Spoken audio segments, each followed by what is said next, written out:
Hey guys, welcome to the dumb things that I do in my spare time.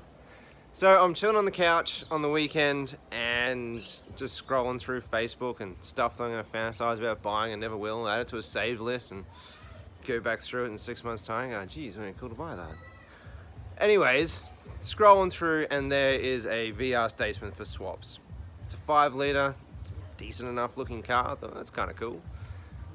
And I just recently got myself a VT, which has been in a video previously, and it's a pretty cool car, you know. It's a Calais, it's got nice leather seats. It was a one-owner car. A lovely little lady had it, and I've quite enjoyed owning it. It's a Super 6, supercharged V6.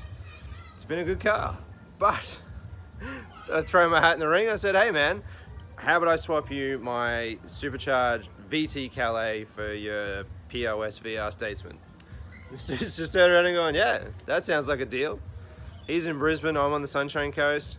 So I said to him, you can't really work out how good or crap a car is going to be over some photos and someone saying, yeah man, it's good.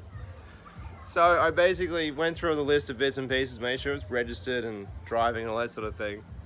And then most of the car was working. I said, well look, we worked out we're about an hour and a half apart. I said, well, if your car will make the drive to my car, then we got a deal. So this guy's like, cool man, I'll see you in an hour and a half.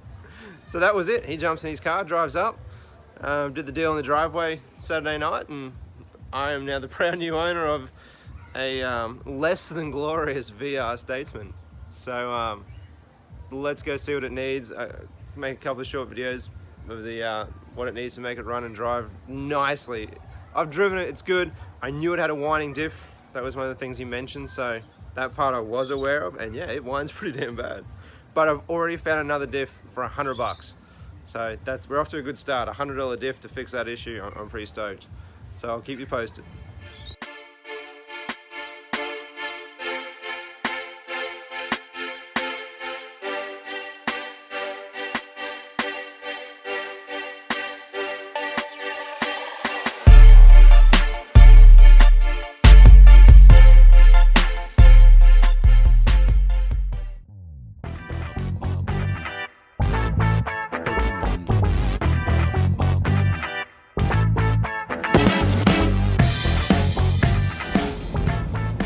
Alright, just heading out to VR to grab the new diff for the Statesman project we're playing with.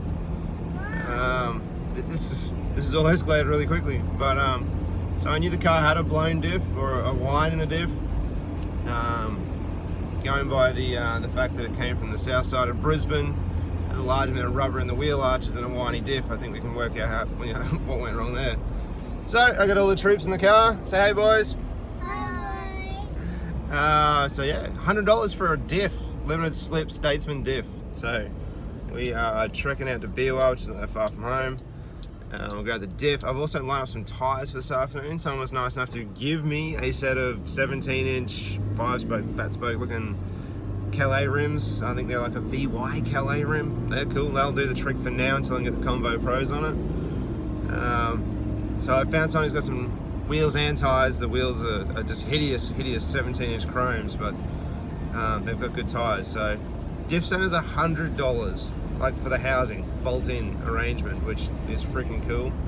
And then tyres are $150 with the rims. I'm going to try and get them for $100. Try and keep my budget under control on this car, which I randomly swapped for my VT. So yeah, let's go get a diff.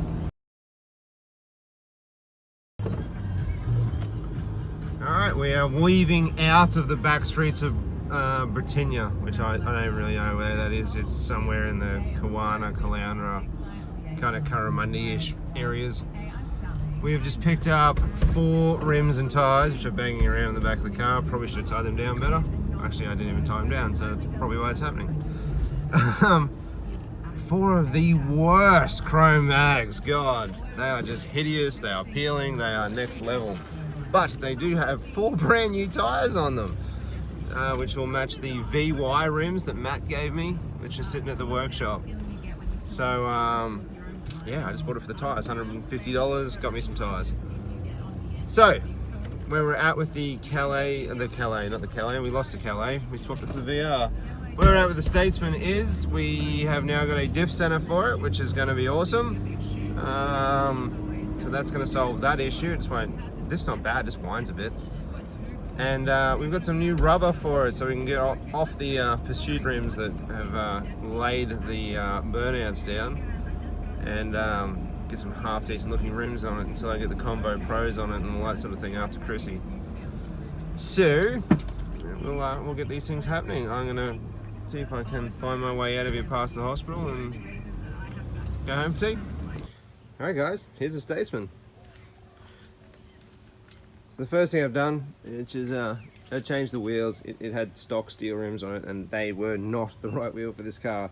I'm not saying that these are either. These are just something that a mate of mine had lying around, and we tracked down some tyres and just second-hand stuff, made it all work. But it's a good car. A little bit of paint fade, nothing too major on that part there. The rest of it's pretty good. Sunroof works and doesn't leak. Interior is pretty damn good. Nothing to really complain about in there. Other than it smells like ciggies pretty bad. I'm hoping I can get that smell out of the car to a certain extent. Never get rid of that rubbish. Bit of fade on the boot, on the bumper. It's pretty good. It's certainly, you know, the VT had really nice paint. The VT drove really nicely. And I'd already fixed all its little niggling issues. This car, I think, is just going to be the same, blah, blah, blah.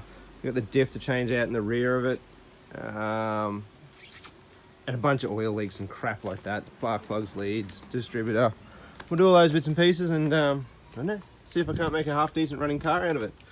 More longer term plans, I am thinking some engine work, which will probably result in a reverse cowl, so I'll put a bigger manifold on it and something decent as far as an intake goes, but still trying to keep it EFI.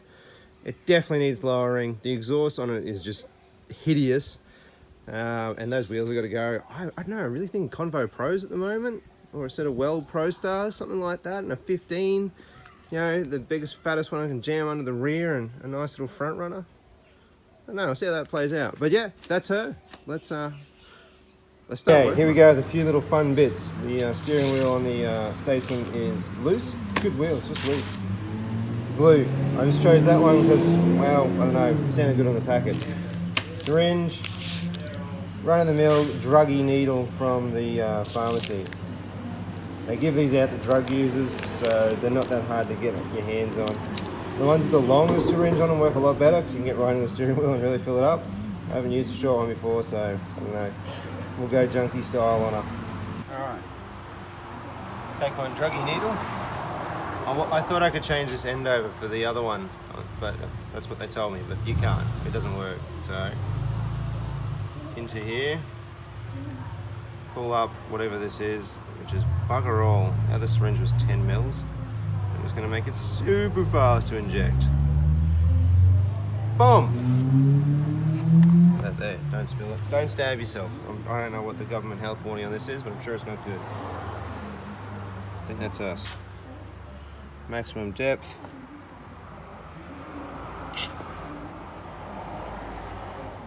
Bam. So given that I've got the world's smallest needle, I'm going to do that about 15 to 20,000 more times, and hopefully no more loose steering wheel. Alrighty. This thing's just come back from Matt over at Marucci Car Care. He's done a bunch of work on it for me. I normally work on my own cars. Ooh, jeez, that fell off. I normally work on my own cars and do my own stuff, but shop's been flat out. I just really haven't had any time, so threw it over to Max. He does a really awesome job and takes super good care of us. So, it's, God, it's had a whole lot of stuff done to it. We just kept on digging and kept on finding stuff that needed doing. It's had a new throttle cable. It's had valve cover gaskets done. We've done plugs, leads. We did the rotor button and cap in the distributor and thought that was all it needed, so I drove it down the street and it left me sort of halfway down the street from the shop. So we got it towed back to Matt again, and he put a new crank angle sensor in the distributor. The modules over there, that's actually still working just fine. We thought that might have been the issue, but it wasn't. I've had Harmac out, read the wiring for the starter motor. What else have they done? They did the aircon too. The aircon was leaking the green stuff out of it that tells you it's leaking. So anyways, you can buy some stop leak stuff for 70 bucks. I've used it on a car before and it's amazing how well it works. So we've thrown that in there and it's actually stopped leaking, which is just stupidly remarkable. It's had belts done. Someone's made out this stupid thing. I'll deal with that at some stage and put a shroud back in it. and that pod filter's just, well, I don't think anyone knows about pod filters. So I'm going to do a few bits there. Oh god, power steering's a funny story. Matt rebuilt the power steering pump and it still wasn't quite right, and actually ended up letting go internally. I jumped on Facebook again to pages. I knew a guy who was a customer of the shop who was selling a pump, so I jumped on there. He was nice enough to drive it up from Caboolture, so that's pump version 2 right there, which is pretty fucking hilarious. Gearbox has been serviced, diff has new oil in it, front brakes have been changed, just everything, you know. It's an old car. I just wanted it to run and drive and not leave me somewhere, so I think we've ticked most of those boxes. I've still got the cooling system to do up. I'll put all new hoses on here and I'll pull the radiator and clean that up a bit more, and then, you know, once we get everything sorted and I get the car looking a bit nicer, I'll mess around with the engine. That big intake manifold's got to come off. We'll go with a high-rise manifold, a cam, a much nicer intake, which will probably stick us through the bonnet because you don't have a lot of choice on these things. So there she blows. I'll hopefully do some more to it soon.